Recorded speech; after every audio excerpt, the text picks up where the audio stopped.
1857 के कारणों एवं परिणामों का विश्लेषण कीजिए।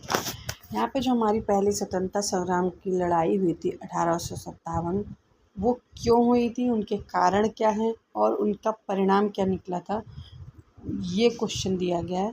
इसका यहाँ पे हम लोग का आंसर देना है। सबसे पहले देखते हैं 1857 की क्रांति जो थी भारतीय इतिहास की एक महत्वपूर्ण घटना थी। इसे विभिन्न इतिहासकारों ने क्या कहते हैं, सिपाही विद्रोह या फिर महाविद्रोह तथा भारत का प्रथम स्वतंत्रता संग्राम कहा है। यह ब्रिटिश भारत शासन के लिए विरुद्ध व्यापक असंतोष का परिणाम भी है। 1857 की जो क्रांति हुई थी उसके प्रमुख कारण क्या क्या है। सबसे पहला कारण था राजनीतिक कारण। इसमें राजनीति क्या थी, लॉर्ड डलहौजी की हड़प नीति। जो लॉर्ड डलहौजी थे उनकी जो हड़प नीति सबसे बड़ा कारण यही था। उसके बाद था भारतीय रियासतों का विलय। तो भारतीय रियासतें थी उनका विलय भी सबसे बड़ा कारण था इसमें। उसके बाद था मुगल सम्राट की प्रतिष्ठा का ह्रास। मुगल सम्राट जो थे उनकी प्रतिष्ठा का जो ह्रास हुआ वो भी राजनीतिक कारण था। उसके बाद आता है आर्थिक कारण। किसानों पर अत्यधिक कर लगाए गए, कुटीर उद्योगों का विनाश हुआ, व्यापक व्यापारिक शोषण एवं धन का भी निकास हुआ। तीसरा कारण आता है सामाजिक एवं आर्थिक कारण। सामाजिक सुधारों को धार्मिक हस्तक्षेप के रूप में देखा गया।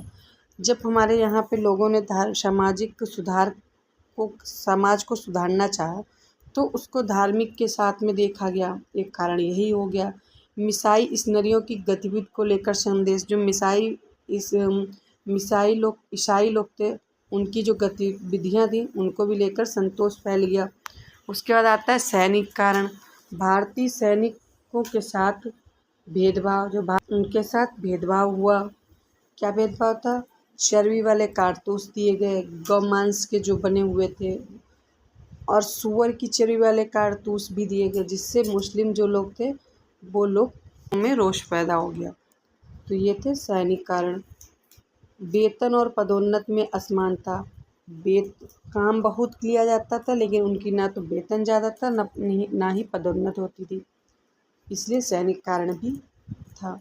परिणाम क्या निकले, ईस्ट इंडिया कंपनी का शासन समाप्त हो गया।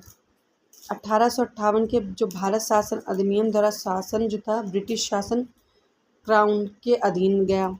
जो 1858 के जो बाद शासन अधिनियम लागू हुआ वो ब्रिटिश क्राउन के अधीन चला गया।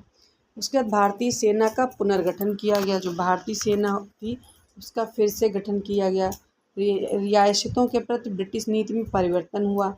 भारतीय राष्ट्रीय चेतना को बल मिला। इसकी जो सीमाएं क्या क्या थी, नेतृत्व और संगठन का अभाव था। स्पष्ट राष्ट्रीय कार्यक्रम का भी अभाव था।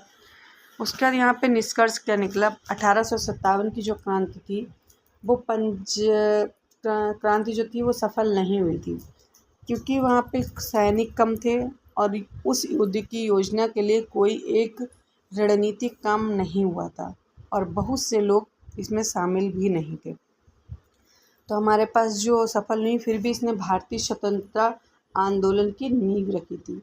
इसने भारतीयों में राष्ट्रीय चेतना का संचार किया, आगे चलकर स्वतंत्रता संघर्ष को नई दिशा भी प्रदान की।